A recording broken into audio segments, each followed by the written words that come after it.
morning guys. Meron na namang nakuha na pitas ko doon sa backyard. Bunga ng papaya, hinog na. So, almusal ko ngayon to.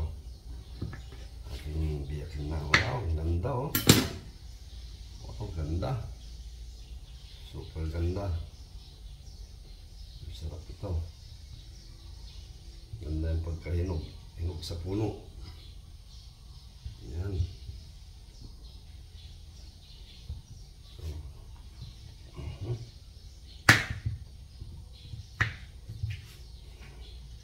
Tanggalin ko yung buto niya. Yan, ready to eat. Hindi ako naubusan ng papaya. Thanks God. Ang biyaya galing sa Panginoon. Actually, kung bilhin mo sa merkado itong ganitong kalaki na size, may na 100 pesos na yan. Kasi per kilo yung kanila eh. Bintahan nila. Hindi ko pre. Basta masipag ka lang magtanim. Hindi naman tawanan itong papaya eh. Ngayon, after 6 months malaki na. May aanihin ka na. So guys, isad ko ito na para sa breakfast namin ni Mrs. So see you guys. Good morning sa mga tagapanood ko, mga idol ko. Halina na kayo, breakfast na naman tayo. Mayroong hotdog dito, scrambled egg, pork, plus walang kamatayan na papaya, my favorite. Okay, from my backyard. And then sinangag. Ito. Si Austin ay ito ang kain na fruit loops. Sa fruit loop natural. So guys, kain na. Si Austin napuwet kagabi kasi siya. Ano yung ginawa niya, mami? Si Austin? Ano man? Nag-trace siya yung sa letters. Napos na yung isang sheet. So ang sipag niya. I like Austin. Sipag na bata. Gusto niya pumunta sa school. Everyday excited siya na pumunta sa school. Today is Friday. So last day of class ni Austin. Crunchy, mami oh. Natuyo na yung mga pan. Oo, doon. Tinanggal mo na? Doon yung mga panyo niya. Natuyo. Siya lang naman babaunin niya eh. Kaya nga. Kainin mo na yung fruit loops sa buwan natin sa school.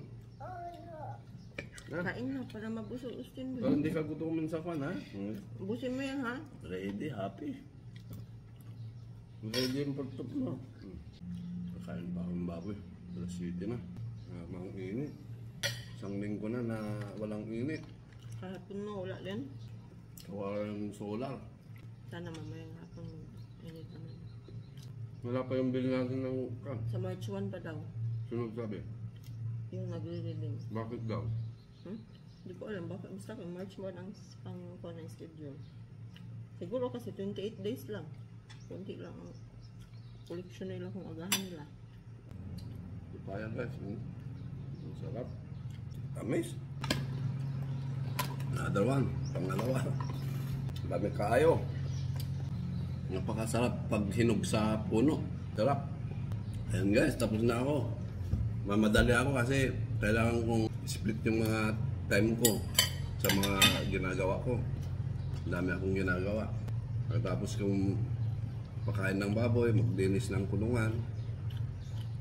Katapos sa baboy, ipastol ko yung mga baka. Pero tinitignan ko yung time kasi kailangan ko rin ihatid si Austin sa school. And then, habang nag-school si Austin, ginagawa ko pa yung kailangan gawin sa isang araw. So, yan lang yung update ngayon, mga idol. See you on my next video. Bye na, bye-bye. I go to school today. Come. Go to school today. Hindi siya nagpapahuli. Gusto niya. Bye-bye. Meron siya sa kwan din, sa video. See you guys. Bye-bye.